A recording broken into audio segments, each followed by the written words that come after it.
আজকের এই মজলিস আমার আপনার জন্য নাজাতের ওসিলা হয়ে যাইতে পারে। এজন্য জবানটা খুইলা আমাদেরকে সাড়া দিতে হবে। একটা জিনিস মনে রাখবেন, এই বাংলার জমিন মুসলমানদের জমিন। এই বাংলার জমিনের মধ্যে কোন মুসলমানদের বিরুদ্ধে কোন ষড়যন্ত্র কোন মুসলিম উম্মাহ কোনদিন সহ্য করবে না। যারাই যখনই যেইভাবে আসুক না কেন, যত সুরত ধরেই আসুক না কেন, বাংলার এই মুসলিম তাওহীদি জনতা ঐক্যবদ্ধভাবে ওই ষড়যন্ত্রকে নস্যাৎ করে দিবে। কথা বলো ঠিক কিনা? এজন্য সব সময় আমাদেরকে সজাগ থাকতে হবে, অতন্দ্র প্রহরীর মতো সজাগ থাকতে হবে। কারণ একটা জিনিস, আজকে যখন আমি আসতেছিলাম, আমি আমার এক বন্ধুকে সাথে নিয়ে আসলাম, আপনাদেরই এক নরসিংদীর সন্তান। তো এই শাপলা চত্বরের কিছু ইতিহাসও শুনলাম। দীর্ঘদিন যাবত এই জায়গাটা বিভিন্ন ধরনের বেদাতি কার্যক্রমের সাথে জড়িত ছিল। আল্লাহ তাআলা আমাদের প্রতি দয়া করছেন বিধায় আজকে এখানে হক্কানি উলামায়ে কেরামের পদচারণা, হক্কানি উলামায়ে কেরাম সঠিকভাবে ইসলামের মেসেজগুলো উম্মতের সামনে তুলে ধরতেছে। আজকে যিনি আমাদের সামনে প্রধান মেহমান হিসেবে এসেছেন, কারা নির্যাতিত আলেম এবং বিদগ্ধ আলেম, বর্তমান জামানায় যার পদচারণা প্রত্যেকটা এলাকায় রয়েছে, সেই শেখুল হাদিস হযরত মাওলানা সাখাওয়াত হোসেন রাজি দামাত বারাকাতুহুমুল আলিয়া হযরত এসে গেছেন। আমি অনেকক্ষণ ওনার সাথে কথা বলেছি। হযরত আলোচনা করবেন, আমাদেরকে উপদেশ দিবেন, নসিহত দিবেন, আমরা শুনবো। কিন্তু তার আগে আমাদেরকে একটা জিনিস মনে রাখতে হবে, এই জমিনের মধ্যে যে যত রং ঢং নিয়েই আসুক না কেন, ফলাফল শেষ পরিণতি একটাই, মুসলমানদের বিজয়। কথা বলে ঠিক কিনা? আজকে দেখেন এই সুন্দর পরিবেশে হয়তো কিছুক্ষণ বৃষ্টি হয়েছে, কিন্তু বৃষ্টিটাও আল্লাহ পাকের নিয়ামত। পরিবেশটা একদম ঠান্ডা সুন্দর পরিবেশ, এটা আল্লাহ প্রদত্ত নিয়ামত।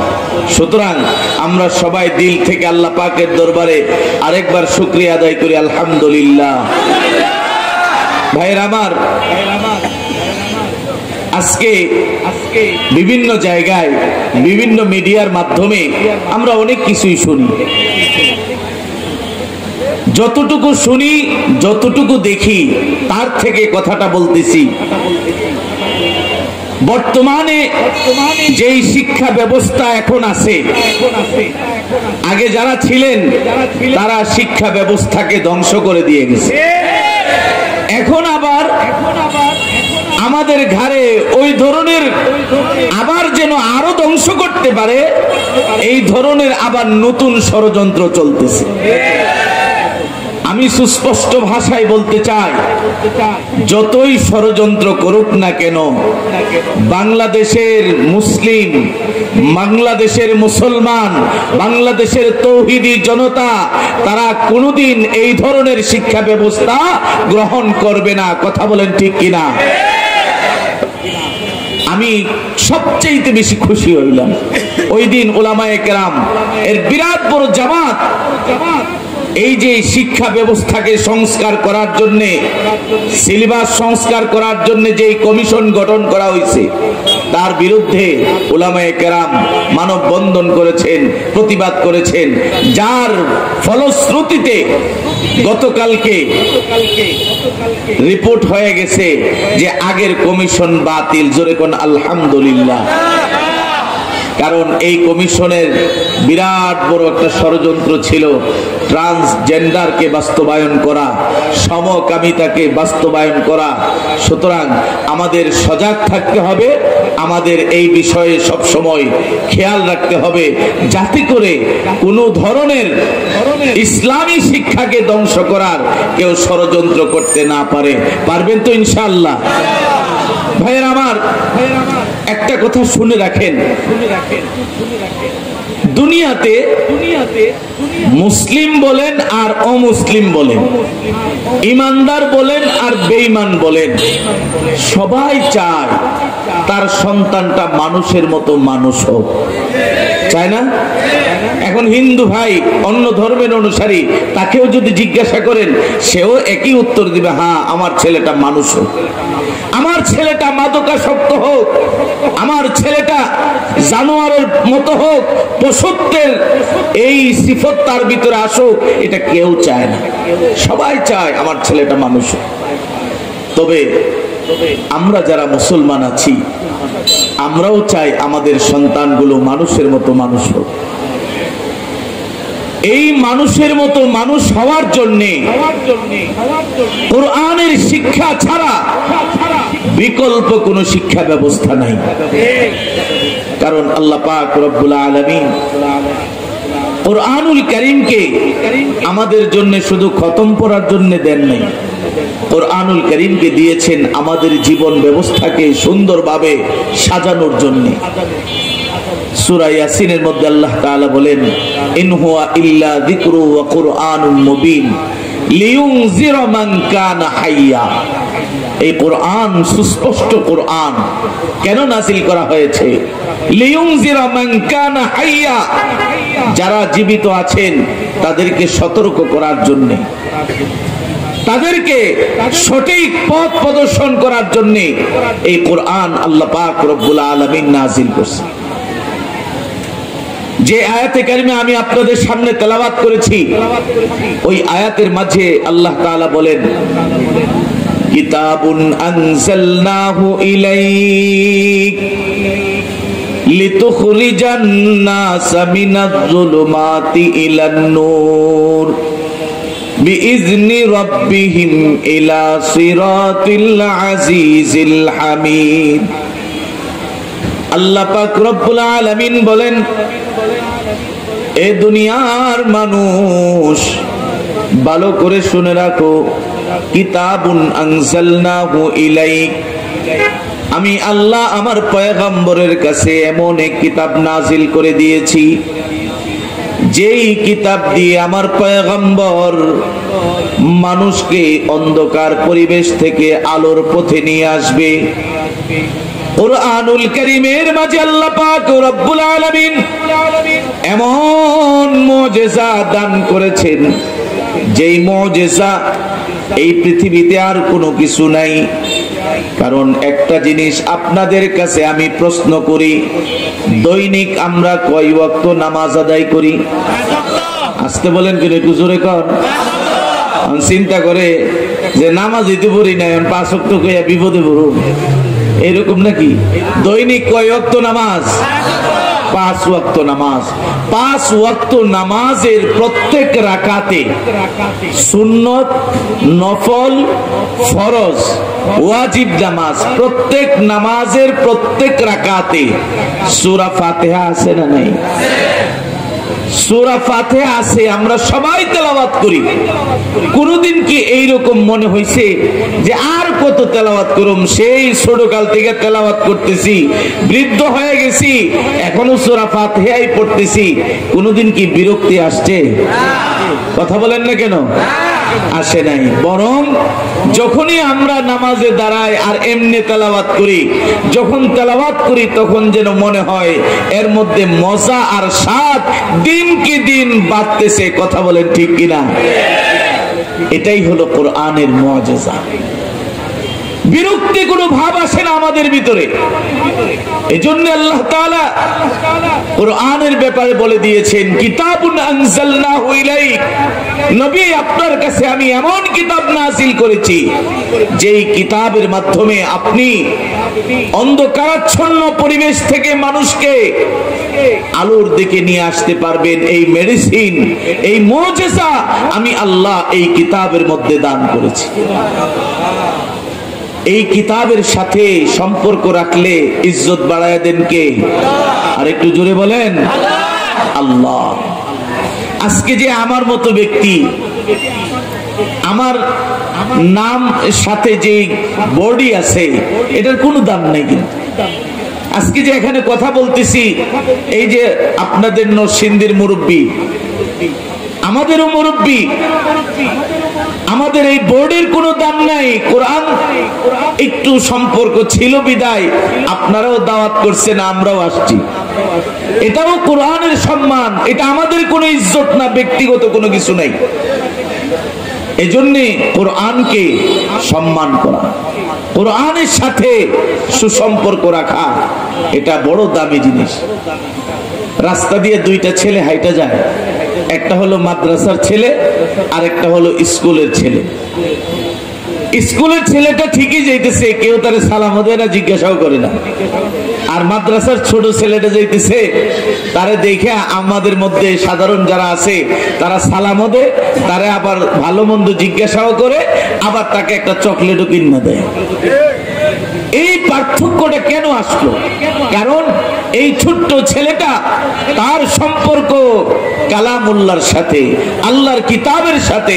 আল্লাহর কিতাব যেমন মহান, আর এই কিতাবের সাথে যে সম্পর্ক রাখবে তার ইজ্জত বাড়ায় দিবেন কে? আল্লাহ। এটাই হলো বাস্তব। এই জন্য কোরআনুল কারীমকে আল্লাহ তাআলা আমাদের জন্য বিরাট বড় রহমত বানিয়ে পাঠিয়েছেন, আমাদের জন্য হেদায়েত হিসেবে পাঠিয়েছেন।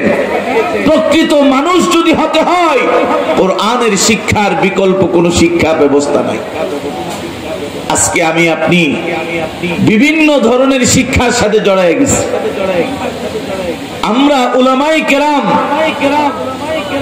জাগতিক শিক্ষার বিরোধিতা করি না, এবং বিরোধিতা করার কোনো সুযোগও নাই। কারণ পৃথিবীতে চলতে গেলে ডাক্তারের দরকার আছে না নাই? ইঞ্জিনিয়ারের দরকার আছে না নাই? নাইলে এই বড় বড় মসজিদ, বড় বড় মাদ্রাসার বিল্ডিং, এগুলি কোত্থেকে তৈরি হবে ইঞ্জিনিয়ার না থাকলে? ডাক্তারেরও দরকার আছে, ইঞ্জিনিয়ারের দরকার আছে, প্রফেসরেরও দরকার আছে।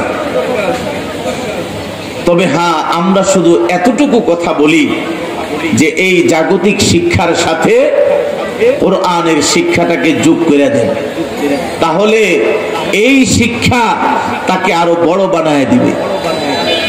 আজকে দেখা যায় বড় বড় ইঞ্জিনিয়ার হইছে, কোরআনের শিক্ষা না থাকার কারণে যখন কালভার্ট বানাইতে যায় রডের পরিবর্তে বাঁশ দিয়ে দেয়।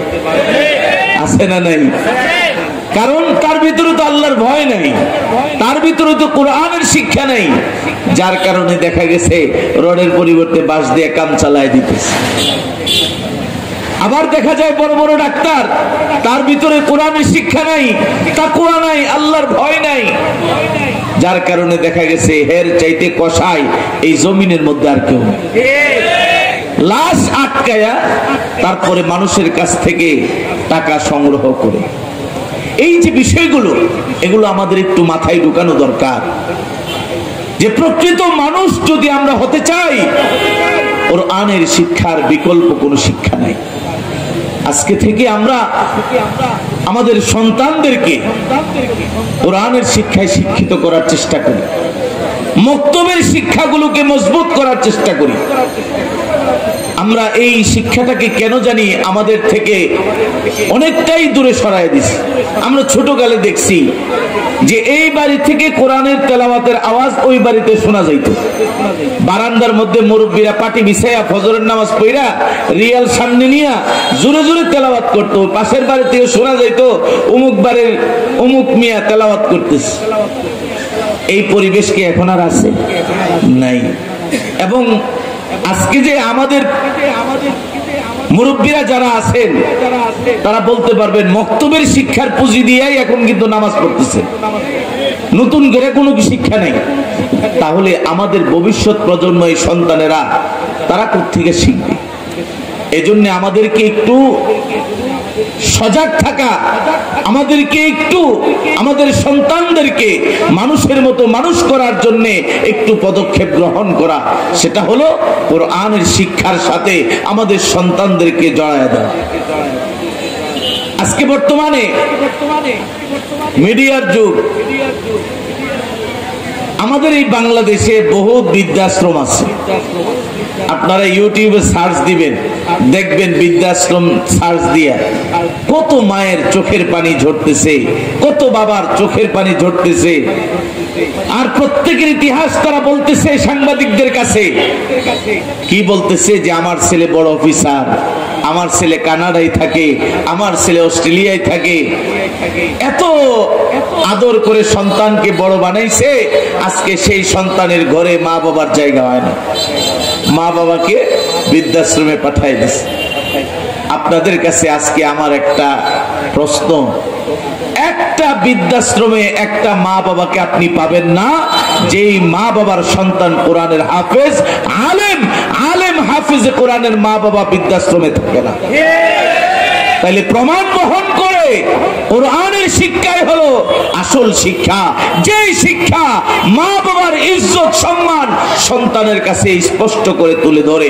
যত কিছুই হোক না কেন, আলেম সে মাদ্রাসায় কয় টাকা বেতন পায়, মসজিদ থেকে কয় টাকা হাদিয়া পায়, সম্মানী পায়, কিন্তু তার ভিতরেও সে তার মা বাবার সম্মান যথাযথ সে আদায় করতেছে। এর একমাত্র কারণ হলো তার ভিতরে কোরআনের শিক্ষা আছে। কথা বলে ঠিক কিনা? এটাই হলো বাস্তব। বেশি দূরে যাব না, একটা কথা আপনাদের কাছে বলতে চাই। আমার এক বন্ধু এক মসজিদে ইমামতি করে খতিব হিসেবে আছেন, উনি একটা কারগুজারি শুনাইছেন। উনি বলতেছিলেন যে আমি একজনের জানাজার নামাজের ইমামতি করতেছি, এই মুহূর্তে দেখি আমার পিছনে একজন হাউমাউ করে কাঁদতেছে। তো নামাজ শেষ করার পরে দেখি যে যেই লোকটা কাঁদতেছে এই লোকটা বড় অফিসার এবং যেই লোকটা মারা গেছে তারই সন্তান। তো জিজ্ঞাসা করতেছে যে আপনি এইভাবে কাঁদতেছেন? তখন ওই অফিসার সন্তান বলতেছে, হুজুর আমি নামাজে যখন দাঁড়াই তখন আমার কলিজাটা ফাইটা যাইতেছিল। কেন? আজকে আমি বাংলাদেশের জাগতিক শিক্ষার যত কিছু আছে মাস্টার্স কমপ্লিট করছি, পিএইচডি করছি, বড় চাকরি করতেছি, কিন্তু দেখেন আমার বাবার জানাজার লাশটা আমার সামনে, আমি সন্তান জানাজা পড়ার মতো যোগ্যতা রাখি না। আমি আমার বাবার জানাজা পড়াবো, ইমামতিটা করব, এই যোগ্যতাটা আমার ভিতরে নেই। অথচ আমার অধীনস্থ অনেক লোক কাজ করে। তাইলে আমি এতদিন কি শিখলাম? যেই শিক্ষা আমাকে আমার বাবার জানাজার নামাজ পড়ানোর মতো যোগ্যতা দিতে পারে না, সেই শিক্ষা এতদিন আমি শিখলাম। আমার কাছে খুব কষ্ট লাগতেছে, আমার কলিজাটা ফেটে যাচ্ছে। এটা হলো বাস্তবতা। এই জন্য বলতেছিলাম কোরআনের শিক্ষা বড় দামি শিক্ষা। দুনিয়াতেও আল্লাহ তাআলা ইজ্জতওয়ালা বানায় দেন, আর মরণের পরেও আল্লাহ তাআলা ইজ্জতওয়ালা বানায় দিবেন। হাদিসের মধ্যে আসছে, আল্লাহর নবী বলেন, ইকরাউল কুরআন ফাইন্নাহু ইয়াতি ইয়াউমাল কিয়ামাতি শাফিআন লিআসহাবি। নবীজি সাল্লাল্লাহু আলাইহি ওয়াসাল্লাম বলেন, এ দুনিয়ার উম্মত, তোমরা কুরআনুল কারীম তেলাওয়াত করো, বেশি বেশি করে তেলাওয়াত করো। কেননা হাসরের কঠিন ময়দানে এই কোরআন আল্লাহ পাক রব্বুল আলামিনের সামনে তোমাদের জন্য সুপারিশ করবে। সুবহানাল্লাহ। অন্য হাদিসের মধ্যে আসছে, আল্লাহর নবী বলেন, ইন্নাল জান্নাতা তাশতাকু ইলা খামসাতি নাফার। নিশ্চয় জান্নাত পাঁচ ধরনের ব্যক্তির ব্যাপারে আল্লাহর কাছে আবেদন করবে। এক নাম্বার তালিল কোরআন, যারা জমিনের মধ্যে কোরআনের তেলাওয়াত করবে তাদের ব্যাপারে জান্নাত আল্লাহ পাক রব্বুল আলামিনের কাছে দরখাস্ত করবে, আল্লাহ দুনিয়াতে তোমার এই বান্দা বড় আমি কোরআনকে মহব্বত করে তেলাওয়াত করেছে, এই বান্দাকে আমি জান্নাতের মধ্যে প্রবেশ করায়া দাও। সুবহানাল্লাহ। এই মুসলমান ইমানদার, এই জন্য আপনাদের কাছে আমি আজকে আরজ রাখবো, আমার আপনার হায়াত কার কতদিন থাকবে জানি না। এই জমিনের মধ্যে আমি আর আপনি কতদিন বসবাস করব সেটা আল্লাহ পাক রব্বুল আলামিন জানেন।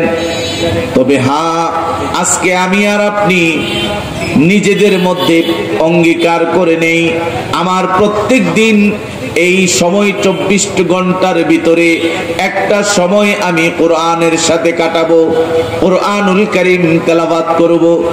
এখন আপনি প্রশ্ন করবেন, হুজুর আমি তো তেলাওয়াত জানি না।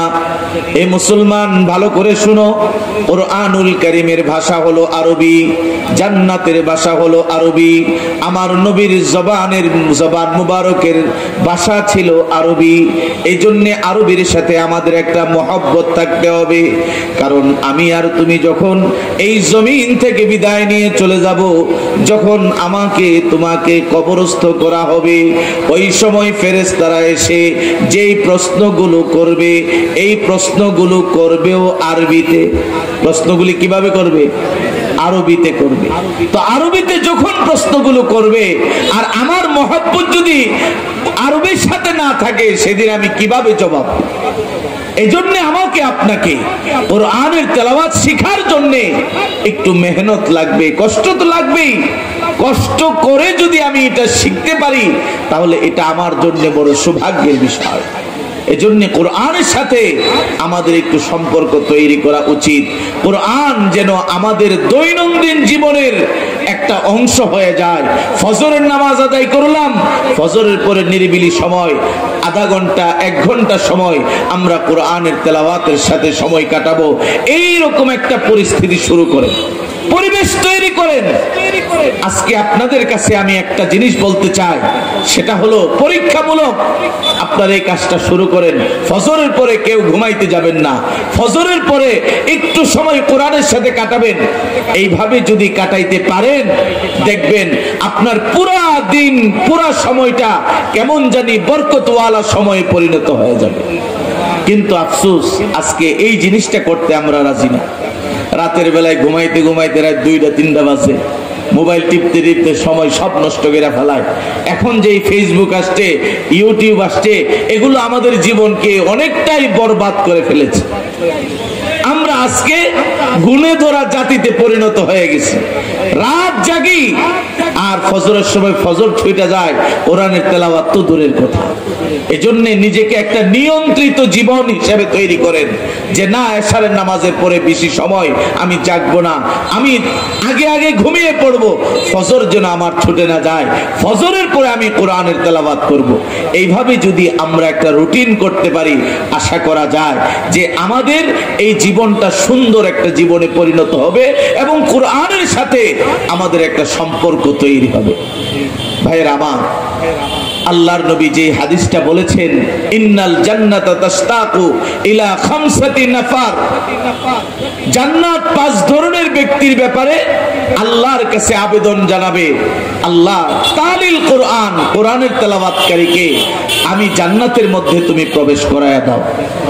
2 নাম্বার হলো হাফিজিল লিসান, জবানের হেফাজত। আজকে তো আমরা এই জবানটা মিথ্যার মধ্যে ব্যবহার করতেছি, এই জবানটা দিয়ে আমরা গীবত শিকায়েতের মধ্যে ব্যবহার করতেছি, এই জবানটা দিয়ে আমরা গালিগালাজ করার মতো খারাপ কাজের সাথে জড়ায় গেছি। না না, এই জবানটা দিয়েছেন কে? আরেকটু জোরে বলেন, আরো জোরে বলেন।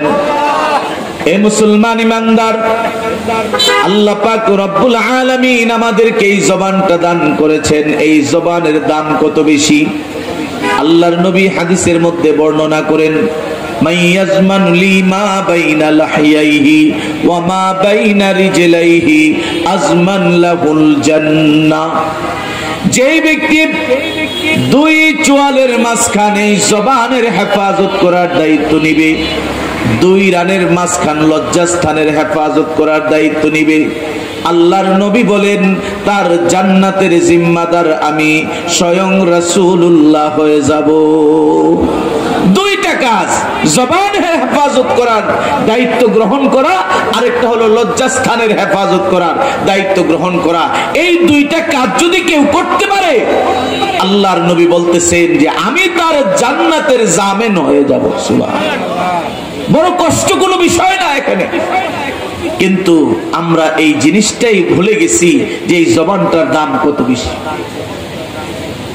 আপনাদের সামনে ছোট্ট একটা ইতিহাস বলতেছি, খুব ভালো করে শুনেন। এই ভারতবর্ষে যখন ইংরেজ শাসনামল চলতেছিল, হিন্দু আর মুসলমানদের মধ্যে একটা জায়গা নিয়ে গন্ডগোল বাজছে। হিন্দুরা বলতেছে এই জায়গা আমরার, মুসলমানরা বলতেছে এই জায়গা আমরা। দুই পক্ষের মধ্যে তুমুল ঝগড়া, মামলা দায়ের করা হয়েছে ইংরেজদের আদালতের মধ্যে। তখন জজ ছিলেন ইংরেজ। মামলা দেওয়া হয়েছে, দেওয়ার পরে ইংরেজ জজ বলতেছেন যে হিন্দুদেরকে যে তোমরা কাকে সালিশ মানো। হিন্দুরা বলতেছে তৎকালীন সময়ে হযরত মাওলানা মুফতি এলাহি বখশ কান্দেলভি রাহমাতুল্লাহি আলাইহি ছিলেন, বড় বুজুর্গ আল্লাহওয়ালা ছিলেন। হিন্দুরা বলতেছেন হুজুরকে আমরা সালিশ মানি, হুজুর যদি সঠিক ফয়সালা দেয় আমরা সেটা মাইনা নিব, চাই সেটা আমাদের বিরুদ্ধে যাক। এই কথা বলার পরে মুসলমানরা তো খুব খুশি, আরে আমাদের হুজুরদের নাম তারা বলছে, তা আমাদের হুজুর তো আমাদের পক্ষেই রায় দিবে। ঘোষণা হলো, তারিখ ঘোষণা করা হলো যে অমুক দিন জজ সাহেব রায় দিবেন, সালিশের মীমাংসা করবেন। সবাই মুসলমানরাও আসছে, হিন্দুরাও আসছে, মাঠ পুরা ভরপুর হয়ে গেছে, আজকে রায় দেওয়া হবে। হুজুর আসছেন, আসার পরে জজ সাহেব জিজ্ঞাসা করতেছেন, হুজুর এই জায়গার আসল মালিক কে আপনি বলেন তো দেখি। হযরত মাওলানা এলাহি বখশ কান্দেলভি রাহমাতুল্লাহি আলাইহি সবার সামনে বলতেছেন এই জায়গার মূল মালিক হলো হিন্দুরা। এখন মুসলমানরা আফসোস, কিরে আমাদের পক্ষে হুজুর কথা বললো না, হিন্দুদের পক্ষে কথা বললো। মুসলমানরা সবাই কেমন জানি নিরাশ হয়ে গেছে। এখন সবাই রায় এসে গেছে যে হিন্দুদের জায়গা মুসলমানদের জায়গা নয়। এখন দেখেন সবাই চলে যাইতেছে, হিন্দুদের কয়েকজন দাঁড়ায় গেছে, দাঁড়ায় বলতেছে জজ সাহেব আপনার ফয়সালা তো আপনি দিছেন, আমরা ফয়সালা পাইছি, এই জায়গার মালিক এখন আমরা। তবে শুনেন আমাদেরও একটা ফয়সালা আছে, আমাদেরও একটা রায় আছে। তো কি রায়? আমরা এখন এই মুহূর্তে হুজুরের হাতে হাত রেখে আমরা যত হিন্দু ধর্মের অনুসারী আছি সবাই আমরা একসাথে কালিমা পড়ে মুসলমান হয়ে যাব। জজ সাহেব তো আশ্চর্য হয়ে গেছেন, ঘটনা কি? তখন হিন্দুরা বলতেছেন আজকে দেখলাম মুসলমান জাতি কোনোদিন বেঈমানি করে না, মুসলমান জাতি কোনোদিন অন্যের মাল আত্মসাৎ করে না, তার প্রমাণ দিয়েছেন আমাদের এই হুজুর। সুতরাং আমরা সবাই কালিমা পড়ে এখন মুসলমান হয়ে গেলাম। তখন ইংরেজ শাসক একটা কথা বলতেছিলেন, খুব সুন্দর একটা কথা বলছেন। উনি বলতেছেন যে বাহ্যিক দৃষ্টিতে মুসলমানদের পরাজয় হয়েছে, কিন্তু আজকে এই দিনে এই মুহূর্তে ইসলামের বিজয় হয়েছে। সুবহানাল্লাহ বলবেন না? আজকে বাহ্যিক দৃষ্টিতে মুসলমানদের পরাজয় হয়েছে ঠিক, কিন্তু আজকে ইসলামের বিজয় হয়ে গেছে। তখন সবাই মিলে ওই জায়গাটাতে মসজিদ নির্মাণ করছে। সুবহানাল্লাহ। তো জবান কত দামি জিনিস। হুজুর শুধু একটা কথা, সত্য কথা বলছেন, হক কথা বলছেন। আল্লাহ তাআলা এই হক কথার বদৌলতে এতগুলো মানুষের ঈমানের বাতি আল্লাহ তাআলা জ্বালায় দিয়েছেন। সুবহানাল্লাহ। এই জন্য জবান দিয়ে মিথ্যা কথা বলা যাবে না, জবান দিয়ে অন্যায় কথা বলা যাবে না, জবান দিয়ে গীবত শিকায়েত করা যাবে না, জবান দিয়ে গালিগালাজ করা যাবে না।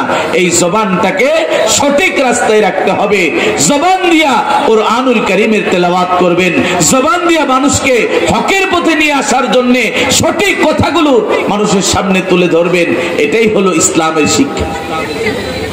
3 নাম্বার হলো মুতঈমিল জিআন, ক্ষুধার্ত ব্যক্তি যারা, তাদেরকে খাবার খাওয়ানো, এই ধরনের সিফত যার ভিতরে থাকবে, জান্নাত তাদের ব্যাপারে আল্লাহর কাছে আবেদন করবে, আল্লাহ এই ব্যক্তিগুলোকে আপনি আমি জান্নাতের ভিতরে প্রবেশ করায় দেন। আজকে আমরা অনেকেই আছে এরকম, রাস্তাঘাটে অনেক সময় অনেক গরিব অসহায় মানুষ আমাদের সামনে খাবার চায়, তাদের একটু সহযোগিতা চায়, আমরা যদি সামর্থ্য থাকে দেওয়ার চেষ্টা করব।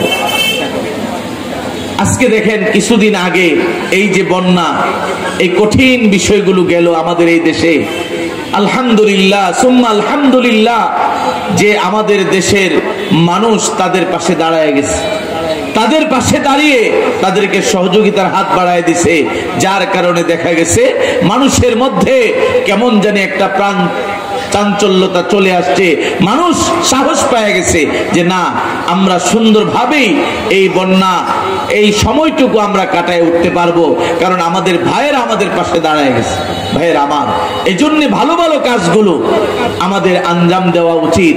4 নাম্বার হলো অমুকসিল উরিয়ান, যারা বস্ত্রহীন আছে তাদেরকে বস্ত্রের ব্যবস্থা করে দেওয়া।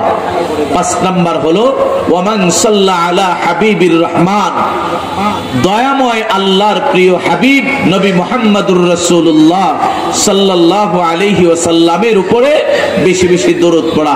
যারা দরুদ পড়ে তাদের ব্যাপারেও জান্নাত আল্লাহর কাছে আবেদন করবে, আল্লাহ এই দরুদ পড়নেওয়ালা ব্যক্তিদেরকে আমি জান্নাতে আপনি প্রবেশ করায় দেন। ভাইয়ের আমার, এই 5টা কথা উপর আমল করার আমরা চেষ্টা করি। হযরত চলে আসছেন, আমরা এই 5টা কথা যদি সঠিকভাবে আমল করতে পারি, আশা করা যায় আল্লাহ তাআলা আমাদের ঠিকানা জান্নাত বানায় দিবেন, আর আমরা যেন সুন্দরভাবে জীবন যাপন করতে পারি সেই তৌফিক আল্লাহ তাআলা আমাদেরকে দান করুন। ওয়া আখির দাওয়ানা আনিল হামদুলিল্লাহি রাব্বিল আলামিন।